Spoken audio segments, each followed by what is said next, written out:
Sensaciones estén sobre nuestra piel. Lo mismo le ocurre a nuestros invitados.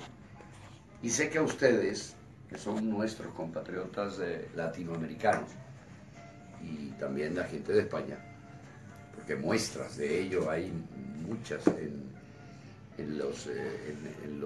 las redes sociales, están pendientes, el mundo entero está pendiente de qué está ocurriendo en Venezuela y qué va a pasar con ese salvajismo, con ese absurdo de cómo se están manejando las cosas en nuestro país.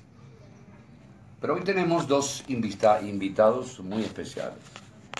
El señor Eduardo Zappeni, quien fue periodista muy calificado, pero que llegó al cargo de ser jefe de prensa de Radio Caracas Televisión y también de Radio Caracas Radio estuviste un tiempo. Ya les voy a dar el micrófono a ellos para que los salude. Y el señor Carlos Núñez, que es una especie de politólogo, ¿verdad? Un analista del mundo de la política. Hoy ustedes están acostumbrados a ser ustedes quienes entrevistan. Hoy nos regalan y nos dan el inmenso placer de que sea yo quien tiene el privilegio de hacerles preguntas. Pero la oratoria de este par de personajes es muy grande. Yo, por ejemplo, he estado con Carlos en algunos programas de los programas que él tiene. Y evidentemente, él en ocasiones se limita mucho para que sea el invitado quien hable. Entonces, hoy te voy a cambiar la baraja. Hoy voy a preguntarle muy poco, tampoco a ti, Eduardo. Pero sí les quiero proponer algo. Decía al comienzo que nuestra Venezuela está herida, profundamente herida. Y que nuestros teléfonos y todos los mecanismos que tenemos gracias a la tecnología para enterarnos de lo que está pasando están saturados de imágenes terribles, imágenes dolorosas, imágenes que conmueven al mundo entero. Bien, pero esa es la realidad. Pero ¿qué pasó con nuestra Venezuela? Es lo que yo quisiera que habláramos un poco. ¿Qué pasó con nuestra Venezuela? Esa Venezuela que tuvimos hasta hace más o menos 19, 20 años atrás. Una Venezuela la cual estábamos tan felices y no lo sabíamos, como se ha comentado por allí. Una Venezuela que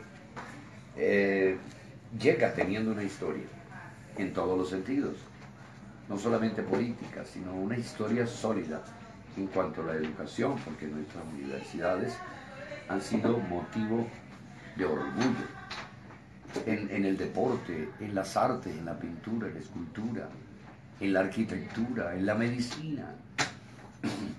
Llegamos a ser un país importante. ¿Cuándo arrancó esa importancia? Yo me voy a permitir un comentario rapidito, antes de presentar a ustedes, a mencionar a un personaje que se llamó Marcos Pérez Jiménez. Marcos Pérez Jiménez fue un dictador terrible que tuvo la nación, pero que desde el punto de vista social y no sé si estructural, tenía un proyecto serio y concreto y lo llevó a cabo hasta donde pudo, hasta que se tuvo que ir, porque el pueblo lo rechazó. Pero esa Venezuela que arranca en ese momento, que era, si se quiere, me voy a tomar la libertad de decir una Venezuela rural, gracias a las inmigraciones que él condujo hasta Venezuela, que recibió, que propició, Venezuela se transformó y avanzó en muy corto tiempo hacia el modernismo en todos los sentidos. Yo no sé si arrancar preguntándole, primero me van a saludar a la gente, pero vamos a ese tema de nuestra Venezuela que hoy no tenemos. ¿Y por qué? ¿Cómo ven ustedes eso? Eduardo, el micrófono es tuyo. Muchas gracias, tocayo. La verdad que siempre es un gusto estar en tu programa, que lunes a lunes lo seguimos con muchísima atención. Somos parte de tus fanáticos, al igual que del querido amigo Mickey Mata. Hoy más que nunca, con el orgullo de compartir con una persona que he aprendido a querer aquí en los Estados Unidos, a respetar mucho, porque es un gran venezolano. Además, si es de Bejuma, tiene que ser bueno. Se trata nada más y nada menos que de mi gran amigo Carlos Núñez. Sí, señor. Sí. Bueno, tú estás haciendo la pregunta cuyo nombre es un programa muy viejo de Radio Caracas Televisión, el programa de las 64.000 lochas. Para los que no conocen lo que es una locha, la locha era una moneda que corrió en Venezuela durante muchos años, era la octava parte de un bolívar, y por eso locha, la ochava parte, por eso sí, es el nombre de la locha. Ajá. Ese programa de concurso daba 64.000 lochas, que en aquel entonces, en los años 50, eran el equivalente de 8.000 bolívares. Wow. Que con eso te podías comprar una casa, un carro, una lancha, y tener, digamos, 2 o 3 negocios. 8.000 bolívares, si sacamos el dólar a 4.30, regalar. No, y todavía, Miki, era a 3.35. Exacto. 3.35. Poco más de $2.000. Era cuando el bolívar era más fuerte que el dólar. Así es. Entonces, fíjate, esa es la gran pregunta. Lo que tú estás haciendo es la gran pregunta. Tengo un gran amigo venezolano, Henry Rodríguez, que dice, ¿en qué momento nos cambiaron el ADN en Venezuela? ¿Quién nos robó el ADN? Bueno, no hay duda. Quien nos robó el ADN se llama Hugo Rafael Chávez Frías. Exacto. Fue el principal responsable, sigue siendo el único y exclusivo culpable de la tragedia que vive el pueblo de Venezuela. Un hombre con un gran complejo por ser una persona que nació en un hogar humilde, cosa que mucha gente en Venezuela se enorgullecía. Exacto. De nacer en hogares humildes y en una tierra de promesa como era Venezuela. Mira, vimos a mucha gente que se hizo empresarios, que se hicieron comerciantes, y de esa extracción humilde lograron levantar familias y convertir a Venezuela en un país de gran promesa. Acomplejado no. Acomplejado, que se definía o se autodefinía como el vendedor de arañas de azúcar, un dulce que se come en la región donde él nació, en Sabaneta de Barinas, el estado Barinas. Este señor, con un enorme desprecio por la gente pudiente, por la gente que tenía un grado de preparación mayor que él, creo que hizo un juramento de venganza. Y dijo, bueno, si yo fui pobre y nací en la pobreza, yo voy a convertir a toda esta gente en pobres. Y voy a empobrecer al país. Y lo cumplió. Y lo cumplió y lo logró con gran éxito. Sí. Con gran éxito. Entonces esa es la síntesis, a mi juicio, de lo que ha pasado. Perdón, Eduardo, te iba a preguntar algo. ¿Tú crees que podría haber un 50% de complejo, un 50% de resentimiento? Porque son dos cosas distintas, pero creo que primero nace el acomplejado, después viene el resentido, que es el que atropella y el que se lleva todo por delante, ¿no? Yo estoy de acuerdo contigo, sí. Yo creo que fue un gran resentido, así como hay otros resentidos que están ahí todavía operando. Jorge Rodríguez, por ejemplo. Jorge Rodríguez, que es el alcalde de Caracas, fue un tipo que además tuvo un desempeño terrible en el Consejo Nacional Electoral. Fue presidente del Consejo Nacional Electoral y engañaba a todo el pueblo. Él decía que él era un hombre independiente y balanceado, y terminó siendo una de las fichas más importantes del Partido Socialista Unido de Venezuela. Pero ese señor, al igual que su hermana, que es la canciller, doña Delcy, la llaman Delcy la Fea, ellos son hijos de Jorge Rodríguez, un delincuente, secuestrador. Secuestró al industrial norteamericano William Franz Niehaus. Y casi lo matan, casi. Sí, ¿Se las escapó? Sí, pudo escaparse y eso lo salvó. Este señor pagó en la justicia, fue preso y murió en los calabozos. Los hijos, ese resentimiento por la muerte de su padre, que no era ninguna buena fichita, le han pasado la factura a Venezuela, la señora canciller y el hijo de gato casa ratón. Sí. Entonces, No hay duda. esa es mi visión, la de Carlos Núñez. Carlos, cuéntanos. Bueno, primero que todo agradecerles, porque al igual que Sapene, mi gran amigo, mis grandes amigos están conmigo aquí. Y para mí es un honor tener a dos Eduardos de la categoría de los Eduardos y a un señor que se llama Miki Mata enfrente de la categoría de los Mata también, que vienen de Valencia. Tú sabes, vivían un poco más allá de Bejuma, eran un poquitico más arriba, decían ellos, porque eran de Valencia. Ajá. Pero hablando un poco en serio y agradeciéndole de verdad la oportunidad que tengo de dirigirme a tu público, Eduardo, y uno analizando pues desde su ángulo y de sus estudios y de todas las investigaciones que uno tiene, voy a comenzar por decirte que Venezuela no está herida. Venezuela está curándose de la herida. Ah, qué interesante. O sea, en Venezuela se están dando los pasos, aunque haya más dolor, como los dolores de parto. Una mujer pasa 9 meses embarazada y sufre sus dolores nada más que para dar a luz. Ajá, correcto. Eso está pasando en Venezuela. La herida se está curando y queda muy poco.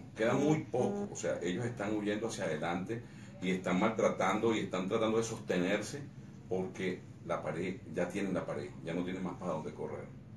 Y estoy seguro, muy seguro, que dentro de muy pocos días, escúchame lo que estoy hablando, vamos a tener noticias de gente que tú ni piensas que van a dar paso, pero lo van a dar.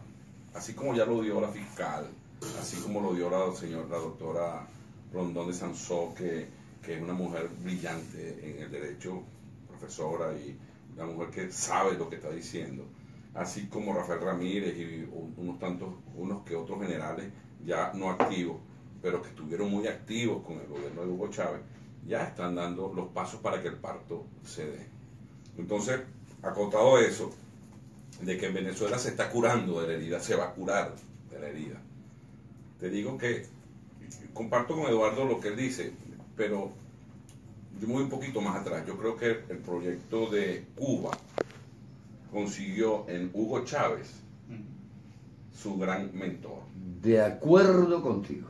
Eso lo he mantenido yo como idea, como pensamiento.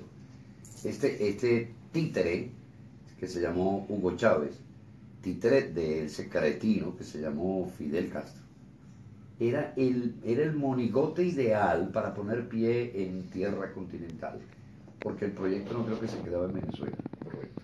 La idea era conquistar con su comunismo, su socialismo a toda Latinoamérica. Acuérdate que Hugo Chávez cuando llegó al poder decía, la cruzada del sur no va a ser por el oeste, sino por el este de América del Sur, o sea, era por Brasil, pero porque iba a Brasil, porque iba a Uruguay, porque iba a Argentina, y fueron.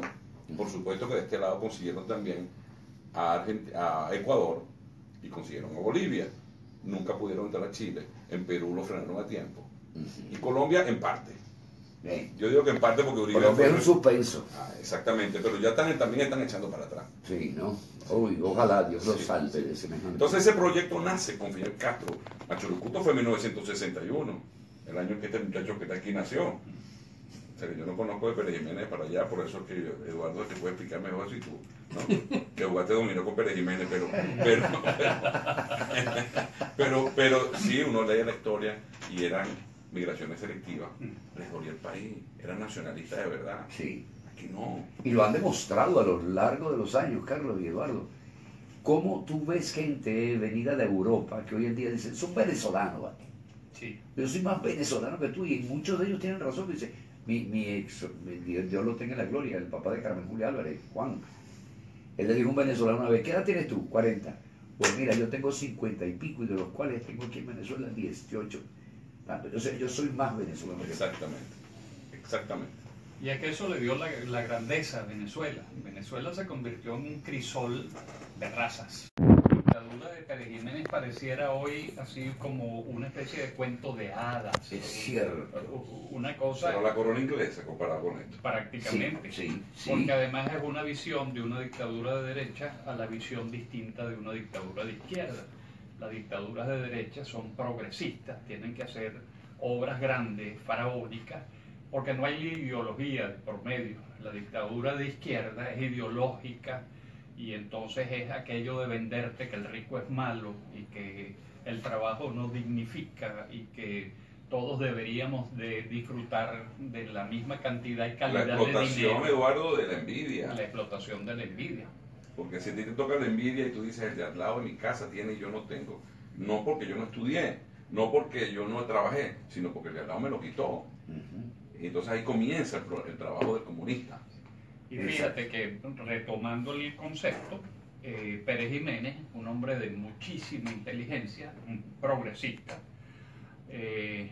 abrió las fronteras de Venezuela a los españoles, a los italianos, a los portugueses, A los árabes. a los árabes, que de hecho en esos países se venía de la Segunda Guerra Mundial. Exacto. Eran países que económicamente no daban posibilidades, en cambio Venezuela era la tierra prometida. Y ocurre ese fenómeno que el que llega a Venezuela nunca más quiere irse de Venezuela. Yo conocí familias del Paraíso, donde yo nací, Paraíso en Caracas, italianos, españoles, que en un momento dijeron, vámonos a la tierra, a nuestra tierra, se devolvieron a Europa y a los 6 meses estaban en Venezuela de nuevo, diciendo, no nos acostumbramos a aquello. Eran ya más venezolanos que los venezolanos, como tú estás comentando, Eduardo. Ujú. Entonces, ese fue el prodigio venezolano, y por eso le digo yo que tenemos además tantas bellezas, tantas mujeres bellas, que el cruce de razas. Y es que, mira, perdona que te interrumpa, Eduardo, pero es que, fíjate, yo tengo un ejemplo muy corto de eso para reafirmar lo que tú estás diciendo. Mi suegro que está allá en Bebuma, Eduardo Pérez, él pudo haberse ido a sus citas canarias normalmente, pero cuando él muchas veces me lo dijo, y mi suegra, se van a Canarias y a los 30 días están cansados de estar allá, Ujú. ya quieren devolverse, ya quieren estar donde ellos están a gusto. Y con mucha tristeza tienen que hablar ahora de que tienen que aguantarse ahí la pela a los últimos días de su vida por culpa de una ideología. Yo voy a hacer un comentario. Fíjate, Eduardo mencionaba que se decía quién nos cambió el ADN, ¿verdad? Ahora fíjate, vamos un poquito por parte. Los venezolanos que siguieron a Chávez, ¿verdad? No los trajimos de Marte ni de Júpiter, eran los mismos venezolanos. ¿Qué pasó con ese venezolano que dejó llevarse por esta inmundicia de proyecto, por esta vulgaridad de proyecto? Contrario de Pérez Jiménez, que era un proyecto progresista, desgraciadamente era un dictador, un malvado. Y asesino, de hecho. Y asesino. Sí, torturador. Exacto. Pero ¿qué pasó con ese venezolano que traía en esencia esa manera de ser? ¿Qué pasó? Es que negocia el venezolano. Se creó una matriz de opinión, y muy bien estudiada, yo digo ahora por Carlos, que tú había que eliminarlo, porque tú estabas mal por el sistema en que vivías. Un sistema donde tú podías ir a una universidad y graduarte y había movilidad social muy fácil. Tú pasabas de un estatus social de uno a otro muy fácil, solamente tenías que estudiar y trabajar. Y se empeñaron en decir que las cosas no servían y que había que quitarlas y que había que matar a la gente, que había que acabar con todo lo que había, y era mentira, solo había que mejorarla, había que ponerse de acuerdo. Si ustedes me permiten, yo viví la caída de Pérez Jiménez. Yo era un niño de 7 años, ese 23 de enero del 58, es más, cumplí los 7 años el 10 de febrero del año 58. No vayan a sacar la cuenta de los años de Eduardo, por favor. 66 muy bien llevado. Amén. Señor. No me pinto el pelo, Ni las uñas, ni las uñas, ni las cejas. ni me saco las cejas. No, nada de eso. No usa peluquín como Eduardo Serrano.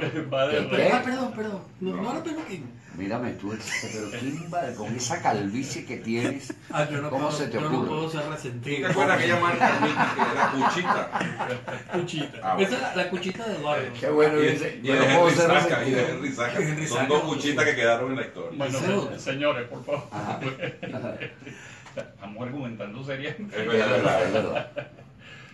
Bueno, fíjate, a la caída de Pérez Jiménez, yo veo un país, a mi corta edad, veo un país lleno de promesas. Empiezan a regresar políticos del exilio, Rómulo Betancourt, Rafael Caldera, Obito Villalba. gente extraordinariamente calificada para conducir los destinos del país. Además, gente de la gloriosa generación del 28 que habían peleado Exacto. contra Juan Vicente Gómez, otra de las dictaduras que asolaron a Venezuela. Y fíjate que yo siento, y creo que hoy en día ningún venezolano me puede rebatir, que los primeros 3 periodos democráticos, Betancourt, Leoni y Caldera I, como se le conoce hoy en día, fueron 15 años de gloria para Venezuela. Sí, Pues, sí. dado el empuje que ya le había dado Pérez Jiménez al país, esta gente lo capitalizó y lo potenció. A los 15 años siguientes del 58, Venezuela era con todas las características de una gran potencia. Carlos tiene razón en eso de se empezó a hacer un diagnóstico de esto es malo y esto no está bien. Es más, yo creo que el venezolano se convirtió en algo muy quejoso. Yo recuerdo que mucha gente decía, es que en Venezuela no elegimos al presidente, al mejor presidente, sino al menos malo. No elegimos al más apto, sino al menos malo. Y había quizás cierta razón en aquello, porque el país demandaba verdaderos presidentes y verdaderos estadistas al frente del país. Por supuesto. Porque el país tenía un potencial de crecimiento enorme. ¿Dónde empieza esa semilla de la queja? No tengo la menor duda que fue Fidel Castro. Exacto. Coincido contigo. El hombre que metió Claro. ese germen que trajo, como dicen, en las aguas que trajeron estos barcos. Ajá. Y fueron trabajando y fueron horadando. Con mucha paciencia. Con mucha paciencia, como lo saben hacer ellos. Mucha constancia, mucha paciencia. Descalificando todo el proceso democrático. Porque además todos estos presidentes se oponían a Castro. Tenían algún tipo de relación formal, diplomática, cultural, pero mira, Betancourt tanto adversó a Castro que se dice que parte del atentado de Betancourt en los próceres fue... Oye, fíjate tú que en el derecho, cuando uno está en quinto año de Derecho Internacional Público, hay un proyecto afectado por las naciones que se llama el proyecto Betancourt, que es la no aceptación del gobierno de facto. Así es. Por Fidel Castro fue eso. Así Y ahí mismo se llevó a Chapita Trujillo, a Somoza, que eran los dictadores de la zona. De la zona. Pero los malos, los Los malos. malos. Ahora fíjate, Eduardo, si seguimos buscando el germen de la cosa, Ujú. hay un problema que fue, para mí, yo lo he venido discutiendo y lo hemos analizado con muchos abogados también cuando estábamos en Venezuela. Y el germen de esto comenzó con la revisión de los presidentes no inmediata en la Constitución. Ujú. Sin embargo, esa Constitución que fue hecha en el año 61, tú ves los constitucionalistas que aparecen al final y a ti te da, uno como estudiante de Derecho, como abogado que uno fue, te daba orgullo saber que vino el doctor Jiménez de Azúa de Argentina a apoyar, o vino el doctor Tal de España, y porque los partidos les daban para que trajeran asesores de ese tipo, y tuvimos una Constitución buenísima, tanto que sirvió de base para esta.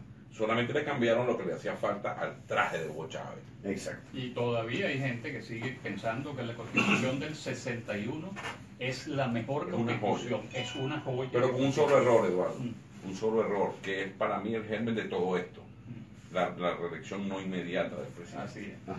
Haber dejado un espacio de 2 periodos en el medio, convirtió a los políticos un poco más jóvenes en dejar la presidencia pensando en 10 años. Sí. Ujú. Verbigracia, Rafael Caldera, Verbigracia, Carlos Andrés Carlos Pérez. Andrés Pérez, Pérez, y los otros dos no lo hicieron porque Chávez los jubiló, que eran Lucinchi y Luis Herrera. Exacto. Todos trabajaron en función de ser presidente otra vez. Sí. Ujú. Sí, fíjate tú, ¿quiénes no lo hicieron? Betancourt, que para mí es el demócrata más importante de América. Leoni no lo hizo. Leoni no lo hizo, pero Caldera era mucho más joven y sí lo hizo. Sí. Caldera se preparó con un segundo periodo. Luis Herrera tampoco. No, no le dio tiempo. Bueno, ni a sí. Jaime ni a Luis Herrera les dio tiempo. Ah, claro. Pero Carlos Andrés Pérez sí, y fue 2 veces. Exacto. Si hubiesen tenido eso, perdona que para completar la idea, si hubiesen tenido el espíritu democrático de Betancourt cuando se bajó del avión que venía de Berna, le dijeron, ¿usted va a ser presidente? Y dijo, no, ya yo estoy viejo. Ujú. Es época de los muchachos. Ujú. Y no fue más presidente. Y si él hubiese dicho, si quiero, era. Era. Porque era el gran jefe político de ese país. Y recuerden ustedes que Caldera, cuando el chiripero, él en cierto modo le cerró el camino a Eduardo. Sí. Y Osvaldo Álvarez. y a Eduardo Álvarez Paz. Sí. Bueno. Él le cerró el camino de manera un poquito egoísta con ese par de figuras que ya estaban en el ambiente nacional como posibles, realmente posibles presidentes de la República. Voy a interrumpirles rapidito porque quiero conversar alrededor del mismo tema de qué nos pasó. Fidel Castro, que me das con pronunciar su nombre, pero y no lo estoy en telenovela. Ese señor de bobo tenía muy poco y era un hombre muy culto y especialmente en el tema político, pero no solamente de Cuba. Fidel Castro analizó todo el proceso político de Latinoamérica, donde indudablemente la tentación Venezuela estaba siempre en primer plano. Cuando este señor Chávez va a Cuba por primera vez, invitado por Fidel Castro, ya Fidel tenía una radiografía de qué iba a pasar en Venezuela con las clases más necesitadas. Ya él manejaba que era el 80% de la gente más pobre. Y él tenía clarito que el caldo de cultivo estaba allí. O sea, esa noticia que para nosotros después tal vez reaccionamos y decimos, bueno, es que en Venezuela había cierta injusticia social. Ya Fidel lo tenía clarito y sabía cuál era el camino a seguir. Agarrar un idiota que pudiera en alpargatas recorrer al país y conmover a esa parte de la nación, el 80% de yo soy la justicia y ahora todos vamos a mandar el pueblo. Pero eso lo organizó Fidel de manera perfecta, de manera brillante, porque le sacó lo que tenía que sacar, empobreció a Venezuela y la convirtió en lo que somos hoy en día. De manera que el señor ese Chávez, para mí no es más que un títere de ese cretino que ha tenido a Cuba pisada durante 55 años. Vamos a un corte, Miki. No quiero. ¿Por qué? Porque tenemos dos personajes muy importantes aquí como para hacer un corte. Pero no. No, que mucho que hablar. No vamos a hacer corte, ¿verdad? Qué Me bueno. niego rotundamente. Así Ok. hablan los jefes. Me niego rotundamente. Mexicanos. Como tú digas, como tú digas. Pero hay algo. Mucha gente dice que de alguna manera Chávez, ese personaje nefasto, tuvo de alguna manera también un caldo cultivo con los presidentes de la Cuarta República que descuidaron una gran parte de la población, quizás más necesitada, y de alguna manera, por supuesto, si no hubiese tenido ese resentimiento arraigado en mucha gente, él no hubiera llegado a ganar con los porcentajes que ganó. O sea, de alguna manera también hay que ver por qué surge un personaje como Chávez. No surge gratuitamente. O sea, la historia quizás se la puso en bandeja, ¿no? Sí, no, tú tienes razón, pero es que él solo no hubiera logrado lo que No, estamos de acuerdo, pero un poco, o sea, me gustaría oír ese análisis de hasta dónde también se le preparó la tierra a un personaje como Chávez. Estoy absolutamente de acuerdo contigo, porque siendo honesto y siendo un buen profesional de la comunicación social, el análisis tiene que dar para los dos lados. No puede ser que por inclinación y quizás por sentimentalismo se le cargue la mano. No, porque si lo compara, Ajá. aquel era mejor que este, pero, Claro. pero con mucha falla. Así es. Pero fíjate, de todas, mi análisis es que en los 40 años de democracia se fue acumulando una enorme deuda social, porque además el país obtuvo unos ingresos nunca antes pensados, 240.000 millones de dólares por concepto de renta petrolera. Señor. ¿Cuánto bajó de eso al pueblo? Exacto. Ahí es la ¿Y gran cuánta pregunta. infraestructura realmente se llegó a hacer? Porque Pérez Jiménez hizo una Sí. infraestructura y Carlos Andrés hizo algunas cosas, pero realmente yo creo que si se hubiese invertido, como decía, me acuerdo que hubo un comentario de Arturo Uslar donde alguien comparó que si la Venezuela saudita, y él decía, ojalá, porque había los recursos para que Venezuela fuera la Venezuela saudita, y no se utilizaron esos recursos, y creo que eso fue un semillero para unos personajes que al final, con el nombre de una supuesta revolución para el pueblo, o sea, destruyeron todo lo que habían hecho desde Pérez Jiménez, yo creo que desde Gómez. Fíjate que con una décima parte de lo que fue ese ingreso petrolero, se hizo el Plan Marshall que reconstruyó a Europa después de la Segunda Guerra Mundial, con un 10% de esa cantidad. Imagínate si se hubiera podido reconstruir una super Venezuela. Es cierto, Caldera ganó unas elecciones hablando de 100.000 casas por año y con una enorme dificultad. A los 5 años creo que había 90.000 casas. Sí, cuando una cosa mucho. así, sí. ¿Cuál es el elemento que ensucia, enturbia más aún las aguas? Esa figura nefasta que se enquistó en el país, que se llama la corrupción. Y tiene muchísimo que ver con la referencia que hacía Carlos Núñez. Porque si un presidente en un turno no se había hecho de bienes de fortuna, él sabía que iba a tener un turno al bate Dentro de 10 años. dentro de 10 años para terminar de hacerse rico. O cómo aguanto yo 10 años, de dónde saco para soportar mis líderes y mi organización 10 años. Así es. Tenías que agarrarlo del erario público. Había que meterle la mano al erario público y ahí comienza justamente el nutriente ideal para Hugo Chávez. Hugo Chávez llega diciéndole al país: yo voy a eliminar los celulares de las oficinas del gobierno, de los funcionarios públicos. Voy a eliminar las colitas en los aviones. Él iba a reducir los ministerios, que en ese momento eran creo que 18 y que le iba a regresar 14, son ahorita como 43. 500 ahí ahorita. Sí. Pero fíjate, Eduardo, es que fue un proyecto. Y ese proyecto que formaron en Cuba, porque vamos a llegar voy a tratar de llegar al final, antes que se nos acabe el tiempo, de decir, ¿y por qué esto no se acaba? ¿Por qué no se ha caído esto? Porque más mal no podemos estar. Yo no sé cómo estamos de tiempo. No, está muy bien, estamos Ok. bien, estamos bien. Yo le regalé todo lo que quedaba. Ok. Porque fíjate, comenzaron por enfermarle la mente a la gente. Mira, yo soy un producto de la Venezuela democrática. ¿Por qué? Porque yo estuve en Bejuma, una escuela gratis, donde no pagaba cuadernos ni nada de eso, porque el Ministerio de Educación, a duras penas, pero teníamos cuadernos, teníamos borrador, teníamos lápiz, teníamos libritos, y colores de aquellos baraticos, pero teníamos colores. Lanceros, me acuerdo de la marca. Ok. De ahí yo pasé a un liceo que tampoco pagué nada. Y de ahí pasé a la Universidad de Carabobo, donde me gradué de abogado, y tampoco pagué nada.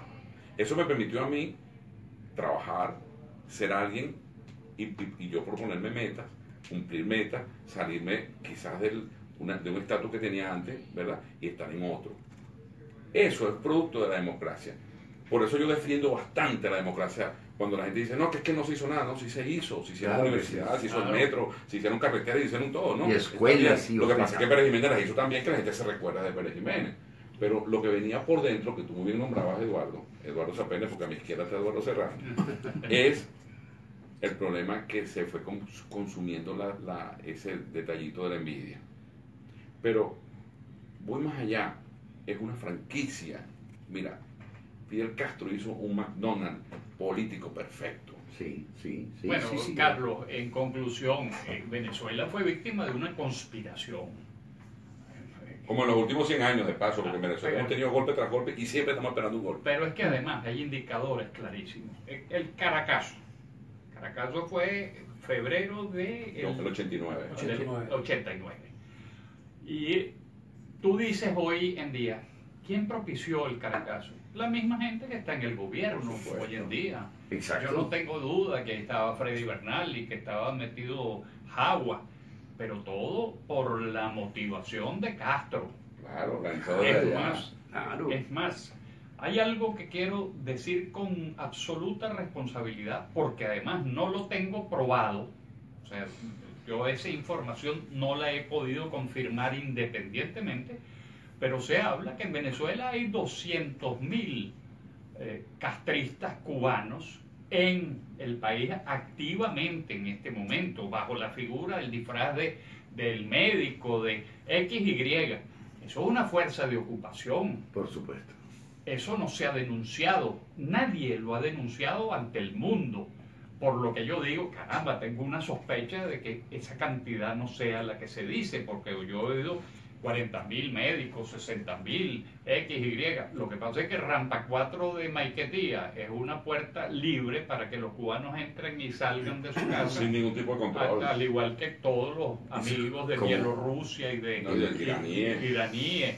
Pero, sí. Ahora, eso es un delito tan grande. Hay una fuerza de ocupación cubana en Venezuela mandando.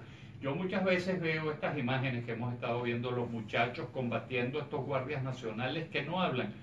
Pero cuidado cuál es el acento de esos guardias nacionales. Cuidado si no es un acento isleño, caribeño.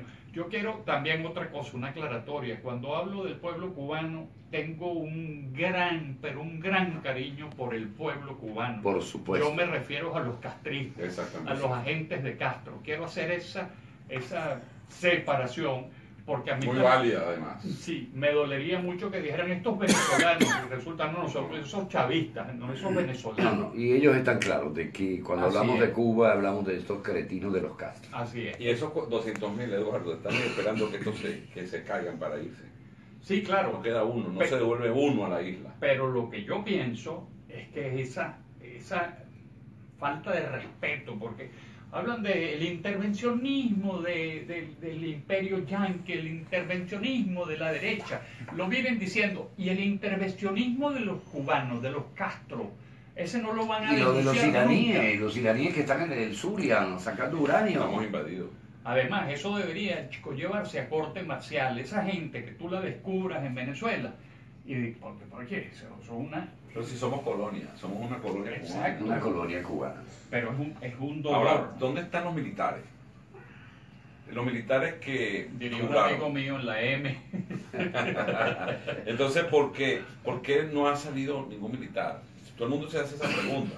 Y yo en mi programa Porque siempre hay lo miedo, digo. Carlos, hay miedo. Porque son cómplices. Bueno, claro. Porque los hicieron cómplices. El gran negocio de los cubanos, perdón, de los castristas, Ujú. fue haber hecho a los militares cómplices. Sí. Los militares son cómplices del narcotráfico. Los militares son cómplices del robo de la gasolina. Del tráfico Son- de armas. Del tráfico de armas. Entre Además Colombia y de, Venezuela, la guerrilla y todo eso. y los alimentos, Los y las alimentos, medicinas. sí. Y además de eso, del dinero. Mira, en Venezuela hay 5 carteles bien definidos. El del oro, porque en Venezuela hay 200.000 toneladas de oro comprobadas en Bolívar, de las cuales llevan 150 años robándoselo, y apenas van 20.000. Mm. O sea que quedan 180.000 toneladas más todavía.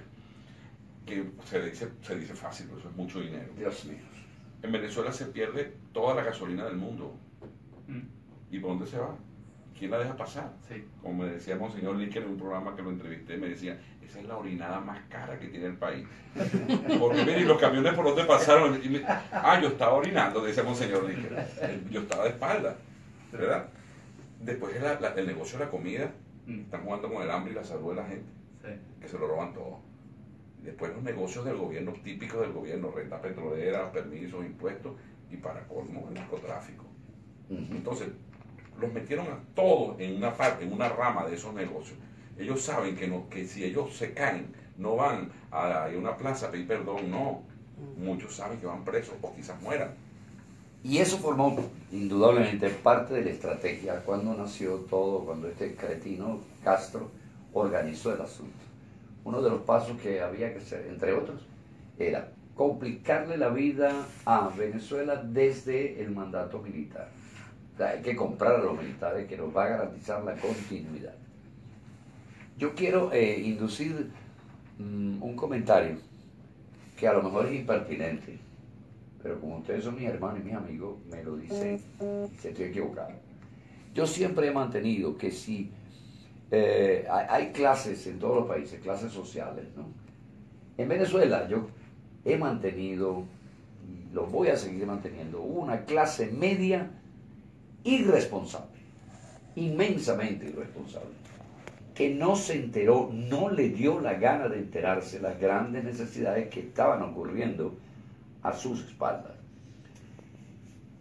Se está cayendo la escuela, se está cayendo el hospital, hay problemas. Bueno, yo tengo mi yate, yo tengo mi ida a Europa este año, Yo tengo mi apartamento, tengo mi casa, tengo mi carro, tengo mi jardín. Pero el país estaba cayendo a pedazos. Porque a ese ciudadano no le dijeron nunca, espérate, el éxito de todo el país, incluyendo todas las clases sociales, es tu éxito. O sea, si un país progresan los pobres, progresan los de clase media, progresan los ricos, el país es un éxito. Pero es inconcebible que entonces una clase media que solamente estaba pendiente de cómo saltaba la taranquera para convertirse en rico y millonario, y importándole trepitos lo que estaba ocurriendo en esos cerros y en esos barrios, porque es la verdad, me consta, importándole tres pitos. Yo creo que ahí hay un problema cultural, político-cultural, que se dio en Venezuela.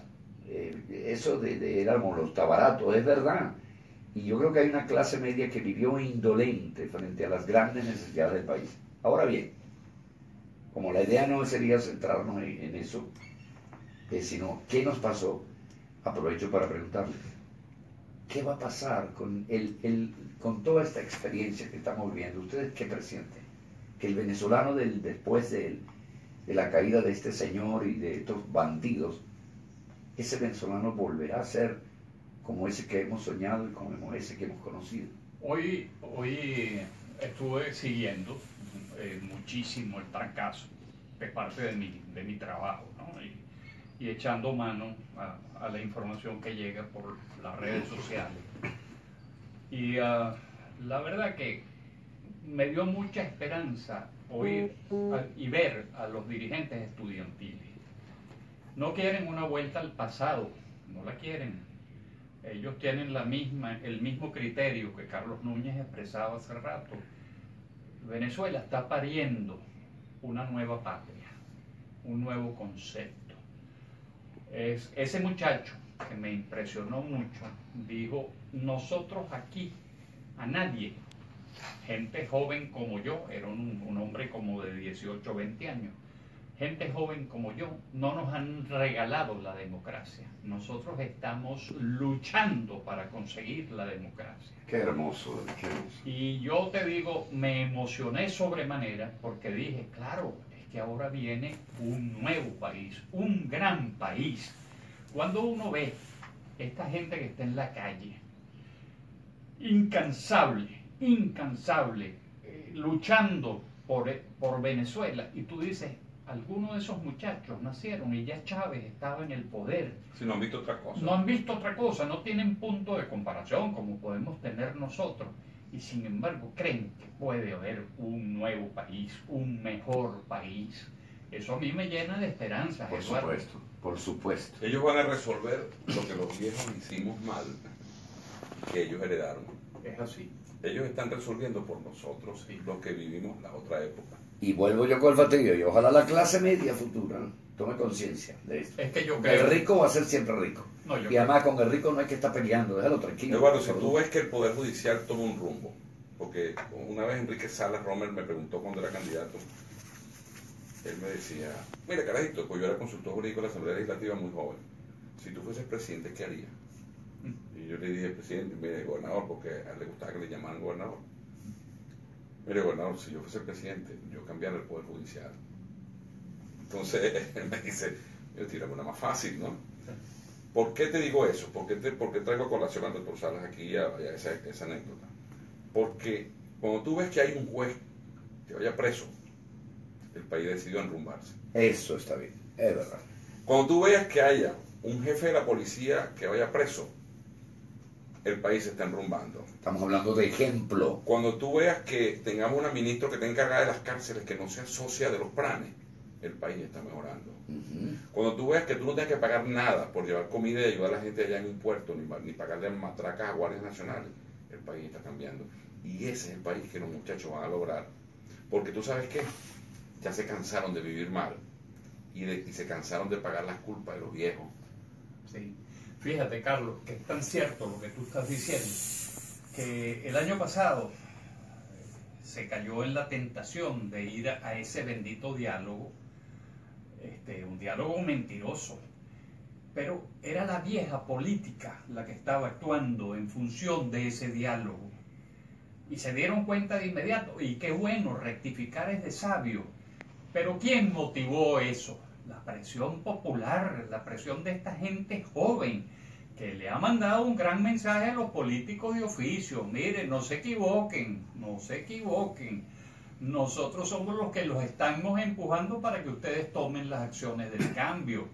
Pero ya nadie oye lineamientos de Acción Democrática o de Primero Justicia. No, no, señor, no, señor. Ahí la visión está muy clara. Y Venezuela está pariendo un nuevo país. Yo lo que aspiro es que pase lo que pasó a raíz de la caída de Pérez Jiménez, que como yo decía, por lo menos 3 periodos presidenciales fueron de progreso, de desarrollo, de honestidad, con gente proba y digna en los distintos poderes, que se conocieron como el periodo Betancur, Leoni y Caldera. Ya después empezó la degradación, lamentablemente. Yo espero que esta vez, por lo menos eso se extienda en el tiempo o que no se repitan los errores. Y que los políticos tomen conciencia. Que sean de elección popular, dejen de pensar siempre en las próximas elecciones. Sí. Porque el problema es esa demagogia que tiene el país hundido. O sea, tú no sabes decir que no. Tú no haces nada para que dentro de 3 años no vuelvan a votar por ti. Y tú haces lo que sea, pero tú tienes que seguir siendo. Mira, si tú ves que en el país en las próximas elecciones, no sé cuándo van a ser, creo que van a ser muy pronto, 10 candidatos, la cosa está buena. Porque estamos en una democracia y la gente va a votar por el mejor. Y ahora sí van a votar por el mejor, no por el que tenga mejor propaganda, sino por el que vean más guerrero. Bueno, por el que está resteado con ellos. Exactamente, al más guerrero. Correcto. Entonces, y los obligaron a estar en la calle, a frentear a ellos. Sí. Y da gusto verlos a todos. Porque no, de verdad que ver a este muchacho Riquelme, a Guevara, a mismo Enrique, a Henry Ramos con sus 75 años al frente, Sí. tragando humo, eso te dice a ti que hay una decisión de echar para adelante el país. Ahora, yo no puedo pensar, ojalá, que si Henry va a ser candidato y la gente lo escoja porque es un guerrero, no porque es la vieja política de Acción Democrática. Una pregunta que quería hacer, no, con todo lo que estaba pasando y con todos los errores y desaciertos de la oposición, con todos los errores y desaciertos de la MUD, no hay una línea de pensamiento que a mi manera de pensar se está equivocando en quién es el enemigo y está bombardeando a la MUD o a la oposición, sabiendo que tiene una cantidad de errores, pero de alguna manera aglutinó un movimiento y han estado bombardeando cuando el enemigo no es la MUD, ni es los descarriados de la oposición. El enemigo sigue siendo el gobierno y el chavismo. Entonces, estamos digamos, gastando energía, bombardeando. Hoy leí algo donde decían Lilian Tintori, cara de tabla, no sé qué cosa, porque a lo mejor dio un mensaje que no era el más apropiado por el Día de las Madres, en referencia a las madres de los muertos. Pero el enemigo no es Lilian Tintori. Tengo la respuesta a tu inquietud.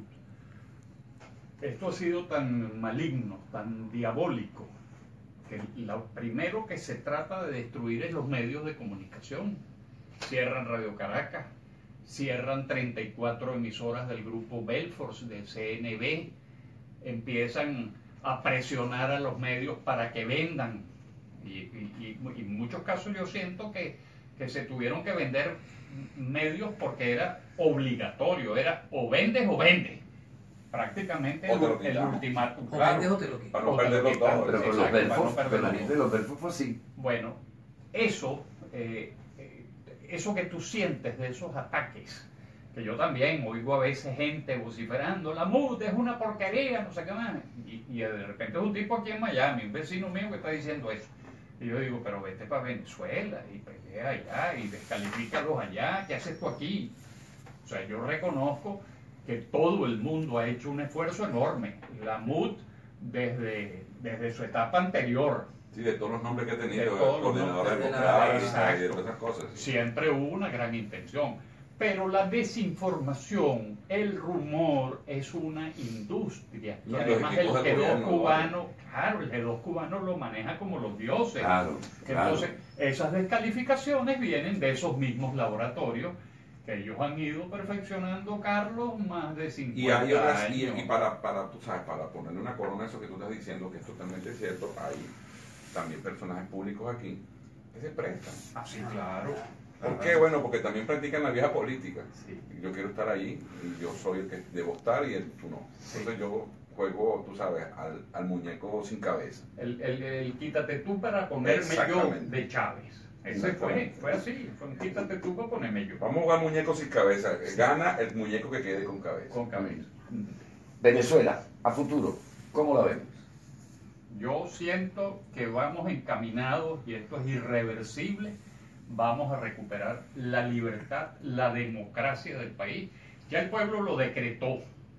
Yo tuve mis dudas, y debo ser sincero, tuve mis dudas, tuve mis flaquezas hace un año, a raíz de esa mesa de diálogo bufa, además la participación del Papa, que creo que lo engañaron, aunque mucha gente dirá, y el Papa es tan ingenuo que se dejó engañar, pero en conclusión, siento que ya el pueblo tomó la determinación, ya no es ni chavismo, ni madurismo, ni socialismo del siglo XXI, ya está decretado, es un nuevo sistema político que va a tener enormes transformaciones y van a despegar a Venezuela y la van a encumbrar a ese primerísimo primer lugar que tiene y que se merece como país, como nación democrática y como ejemplo de libertad.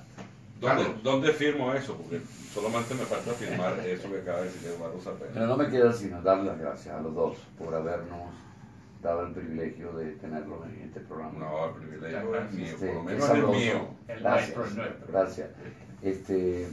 Sé que ambos son capaces de mantenernos muchas horas conversando, porque el tema en ellos no se agota. Tienen mucha información, tienen mucho conocimiento, tienen mucha experiencia. Pero lamentablemente el tiempo es implacable y nos toca ya despedir el programa. Gracias Eduardo Zapena, gracias Carlos a ti, hermano. Núñez. No, gracias a ti, Eduardo. Gracias, Miki. Que Dios me lo bendiga. Miki, por fin. Costó traerlo. No. 3 semanas hablando de la oreja de un traerlo. Un placer siempre. No, En esa- Estamos en a la esa- orden en esa- siempre. En esa Venezuela Así. vamos a encontrarnos, yo estoy seguro. Amén. Sí. Y yo voy a mantener mi bandera. Clase media, reacciona. Así es. Clase media, tienes una responsabilidad como ciudadana del país y asume esa responsabilidad. Miki, te Eduardo, quiero, no te quiero. Un placer tenerte aquí en mi programa. Vamos a tener, Dios mediante, un país donde morir. Sí, Que hasta el día de hoy no lo tenemos. no tenemos. Pero lo vamos a tener. Eso. Así es, amén. Bueno, un placer, hasta el próximo lunes. Así es, hasta el próximo lunes. Bueno, gracias. Extraordinario. Sabroso. Oye, tú eres mejor moderador que entrevistado. Enrique, pero es que como ustedes imaginan, Muy sabroso. ¿ah? Muy sabroso. Qué delicia, ¿vale? Mata. Pero bueno, Aquí lo único malo del programa es Mickey Mouse. Esa peluca que se pone, don Eduardo, como siempre, un placer estar en el programa contigo. Vale, que yo siempre lo he dicho, que yo... Quería despedirme, gracias a todos, Augusto Bici, Mario Quijada, sé que estaba, ahí está Luis Enrique Otati, gran amigo, Villanis, Henry Saca, Mario Olga, Carlos Herrade, bueno, Andreina, Edgar Moreno, Leopoldo García, Yurisa, para todos, gracias por acompañarnos, el lunes que viene nos vemos en otro programa. Cuídense.